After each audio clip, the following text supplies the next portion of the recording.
Hello, welcome back to the podcast, everyone. We've got a Q&A for you today, and this is episode 42, I think.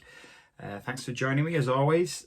And thanks for your questions as well. I've got about 5 or 6, I think, to get through today, which I wrote them down this morning, I've not looked at since. So, yeah, going in a little bit blind because I can't remember what they were. But yeah, let's get started straight away. First question.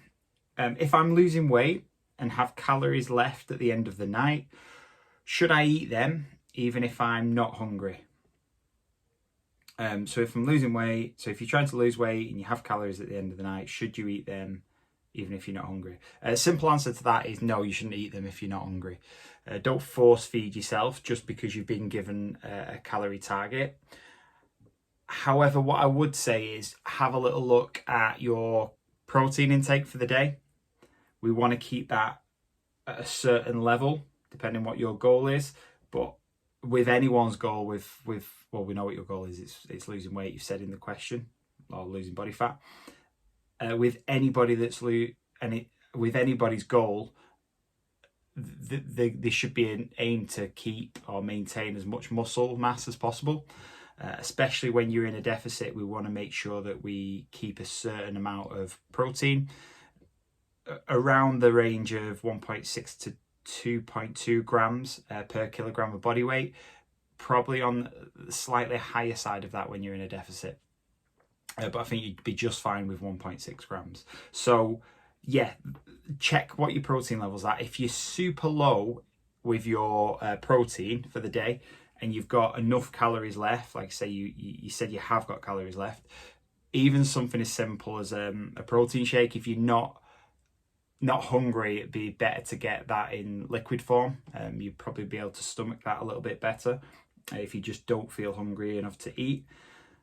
But other than that, yeah, don't try and force yourself to eat. What you might find is, what you will find is you just have a bigger deficit for that day. Like sometimes appetite can spike and sometimes it might be a little bit lower, and you might just be having one of them days where it's a little bit lower.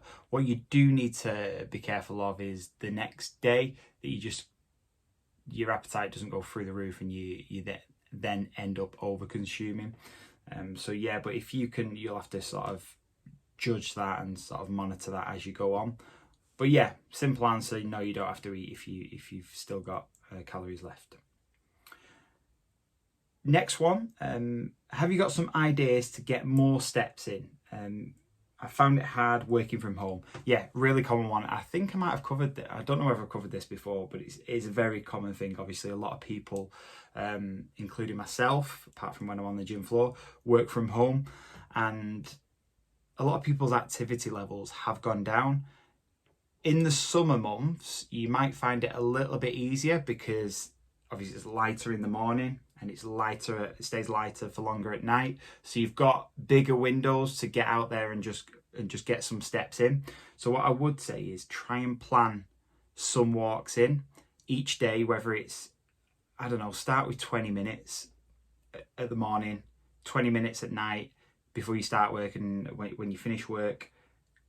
Not only is it going to get your steps in, it's going to be so much better, like clarity, like mental clarity, and for your mental health, and just really clearing your head, getting some fresh air, just getting out there and getting moving. So there's loads of benefits to that, and I would say just make sure that you plan it before and after work. Get as many in. I always say to people, try and front load as much as you can, so get as many in at the start of the day as you can. It'll help you. This is a little bit of anecdotal evidence, but it definitely helps me concentrate more during the day if I've got some exercise in the morning. As I say, everybody's different, but you might find that it helps you, so try that. Other things like that, try and take as many regular breaks as you can from sitting, so just getting up, walking around the house, moving around. It's hard if you're on meetings and stuff, but I don't know if you've got like a Bluetooth headset and you can be a little bit more active if you're just listening in a meeting, and you don't need your cameras on, so you don't look like a weirdo walking about your house. That's an option. But yeah, I think the main thing is planning steps in, because you're not going to be moving as much as you would be if you was going to an office, or there's going to be a massive amount that you've dropped. So it's just about making a conscious effort to get a walk in before and after work. It obviously becomes a bit more challenging in the winter months when it's a little bit darker, the weather's not as nice, but you might then have to look at, I don't know, doing an activity, joining a gym, so you've got somewhere to go so you can be a little bit more active. But hopefully that gives you some ideas on what to do. Okay, next one. Yeah, this was a funny one. This was an interesting one as well. To lose fat, should I be sweating loads when I finish my session? I think there's a misconception from some people that if you're sweating, it means that you're losing like body fat, which is definitely not the case. Hopefully you know by now. I'm guessing you're not just jumped to the last episode, so you'll know that you need to create that energy deficit or calorie deficit to create or to lose body fat, and we actually lose the body fat through the carbon dioxide that we breathe out. So yeah, no, the simple answer to that is no. And just think about like on a hot day when you just sat there doing nothing and you might be sweating sometimes. Obviously that's just your body it's just your body's way of cooling you down. So it is in no it's not connected at all to losing body fat. However, it can, for some people, be a sign of intensity. So, for example, taking me as an example here, if I do, I don't know, I mainly weight train, apart from classes that I teach. But if I do if I train my chest versus if I train my legs, on my chest, I'll sweat a little bit. I don't mean just on my chest. I mean, I'll sweat in general if I train chest. However, if I train legs, I'll sweat a lot more. And that's really just because I'm hitting bigger muscle groups. And that's the simple reason why. So obviously there's a greater demand for oxygen when I'm training. And that kind of intensity generates more heat, and your body obviously sweats to cool down.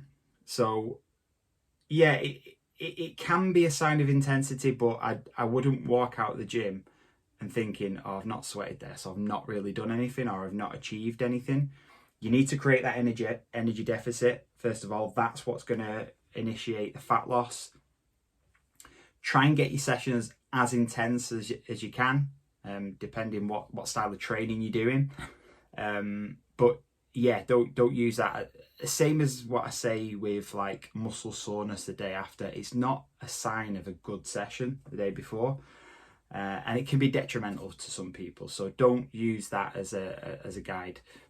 Use things such as progressive overload to making things a little bit more challenging, and just have a look, tracking your weights or tracking your sessions, whatever you're tracking. Just see if it's progressively getting harder or you're pushing yourself a little bit more. That is a better indication of whether your sessions are intense. And it's all about the calorie deficit for the losing the body fat. But yeah, I thought it was an interesting one, that, because a lot of people, I'm sure a lot of people think that as well with the sweating side. So yeah, I'm fairly certain you're not on your own with that one. Okay, next one is how to get your motivation back after a break. This really comes from a conversation that I had with a client that I train, and she'd had only a small break. I think it was 2 weeks, and just really lost motivation. So yeah, we had a little chat about this and why it could be and sort of ways to overcome it. I think, funnily enough, actually did a first session back today. Felt a lot better. So I think the first thing is, actually, before I was going to say just getting started again, sometimes gives you that motivation to continue, which is definitely true. However, sometimes it's a challenge just to get back to the gym or just to do something. And especially if you've not got like a session booked in with someone where you're a little bit more accountable to turn up.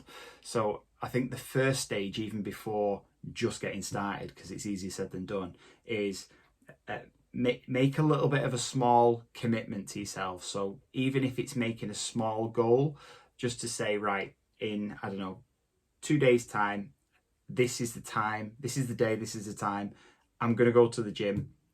I'm going to do a short session. I'm going to spend 10 minutes in there. I guarantee when you get there, you'll spend longer than 10 minutes. But if you just set yourself that small goal and you achieve that small goal, that's going to give you that little boost to continue.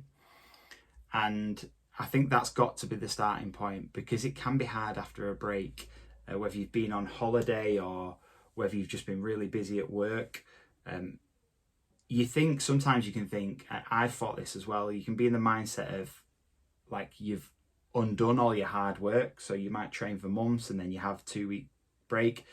And for some reason, our brain goes straight there and we think that 2 weeks has completely undone everything you've done. And it's not the case. You might feel a little bit sluggish at the start, but once you get moving again and once you get going again, you'll realize that strength won't have gone down in 2 weeks. It won't go down that quick. You won't lose your fitness. Might feel, like I say, you might feel a little bit sluggish, a little bit more tired, but 2 or 3 sessions time, you'll be back to where you was, and you'll be back getting that motivation back. So I think that's probably the best bit of advice I can give you. Set yourself a little small target, and then just make that step to getting in there and getting moving. And start your session as short as you possibly can, and just see how you go, see how you feel. Once you get warm and get moving, you'll stay longer, I guarantee it. And then the final one is what I get these questions quite a lot. These ones, what's the quickest way to lose 2 stone? And I think I've probably answered something like this before, because I definitely remember saying just cut your leg off, because if you want to just lose weight that quick, then just lose a body part. But in all seriousness, I think you need to change the way you're thinking about it. If it's not wrong to have, first of all, it's not wrong to have a weight goal. Everyone can have a weight goal. You can drop weight, and it's not wrong to want to do that over a shorter period of time. Sometimes it's not wrong to do like to create an aggressive deficit. So if you've got something coming up like a holiday or whatever it might be. However, it's not the best way of doing it, and it's not the best mindset to be in, to instantly want to do it as quick as possible. Because I guarantee, if you was to lose that 2 stone as quick as possible, I'll almost guarantee you won't keep that off, because the things that you need to do to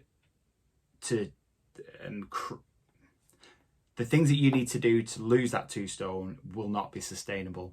You won't be able to sustain the size of the deficit that you'd need to do, maybe the amount of activity level that you need to increase to from what you're currently doing, and you'll start to resent the food you're eating. You'll start to resent training. You just won't enjoy it whatsoever. So it is possible to lose body fat quickly. However, it's not always the best option. So if you want me to genuinely answer this question, I'm trying to guide you away from it as much as I possibly can, if you can't tell. But if you want me to answer it, then you just need to create, it's still an energy deficit, a calorie deficit, energy deficit, whatever you want to call it. You still have to create that deficit. You're just going to have to create a larger one, and it's as simple as that. So get used to eating a lot of lettuce. But yeah, that would be the simple answer.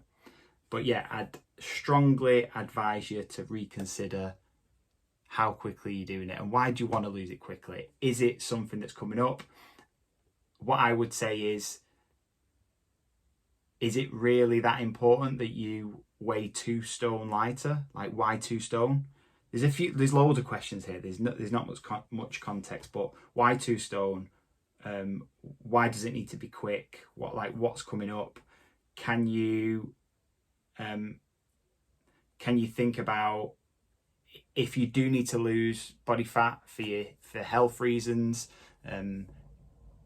Can't you think about doing it sustainably over a longer period of time, which is going to be more beneficial for your health and is going to give you the better chance to maintain that rate of body fat, maintain that rate of fat loss, and maintain that new body weight that you'll achieve. And I'm a massive believer in trying to make people enjoy sort of the process and enjoy training and enjoy exercise and enjoy food again, rather than just restricting crazily like that. Unless you've got something like a photo shoot coming up and it's part of your job. But I'm guessing if you've got a photo shoot and it's part of your job, you're probably not wanting to lose 2 stone the quickest way possible. I'm sure you're not fighting in the UFC where you need to make weight for something. So yeah, that's my answer to that one. Hopefully that's give you some things to think about. And that is all today's questions. Hopefully you enjoyed that. Thank you for the questions. How many did we cover there? 5, 3, 4, 5. Yeah, 5 questions. Again, keep sending them to me. If I've already answered it, I will point you to the previous podcast in which I've answered it. If I haven't, I try and include all questions. And yeah, that's pretty much it. Again, I've recorded this one, so if I've sort of been fumbling around with my words like I normally do, but maybe even more so because the camera's on me. If you want to watch me sat here just randomly looking at the camera every now and again, then you can watch it on YouTube, on my YouTube channel, which is Coach Clegg. And yes, send all your questions into mark@coachclegg.com as well. And I hope to see you very soon in the next one. Thanks for watching and listening.